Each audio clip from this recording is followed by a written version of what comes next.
దేవుని పరిశుద్ధ నామానికి మహిమ కలుగును గాక. యేసయ్య పరిశుద్ధుడు పరిశుద్ధుడు, మనల్ని కూడా పరిశుద్ధులుగా జీవించమన్నాడు. 21వ అధ్యాయం ప్రకటన గ్రంథం.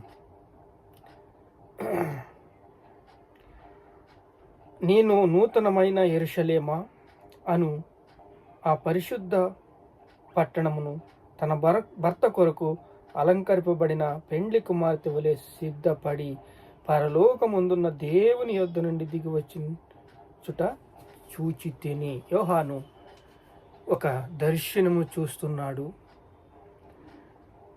ఈ దర్శనము చాలా అమూల్యమైంది, పరిశుద్ధమైంది, పరిశుద్ధులతో కూడిన ఒక అనుభవంతో ఉన్న ఈ సందేశాన్ని పరిశుద్ధుడా మీకు స్తోత్రాలు మాకు తేటగా తెలియపరచమని యేసుక్రీస్తు పరిశుద్ధ నామములో మీ చేతికి అప్పగిస్తున్నాం తండ్రి, ఆమేన్. దేవదూతలు రాయ దొల్లించిన సంగతి మనం చూస్తున్నాం.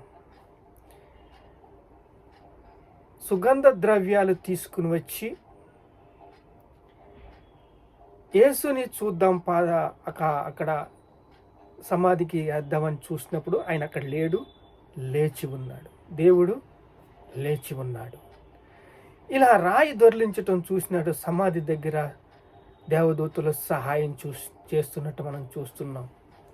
ఇక్కడ పరలోకంలో గొప్ప విధేయత కలిగిన ఒక సన్నివేశాన్ని మనం చూస్తున్నాం. కొత్త ఆకాశము, కొత్త భూమి అంటే పరలోకంలో యొక్క దర్శనము యోహాను చూస్తున్నాడు.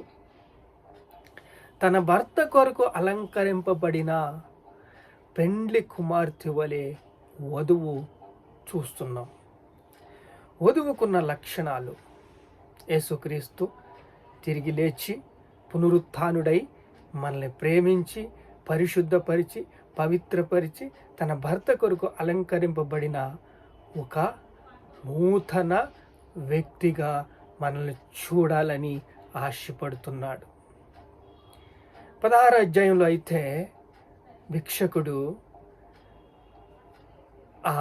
లూకా సువార్త 16వ అధ్యాయంలో ధనవంతుడు అగ్గి ఆరదు, పురుగు చావదు, బగ మళ్ళీ కాలుతూ చూస్తున్నాం. ఆత్మకైతే చావు లేదు.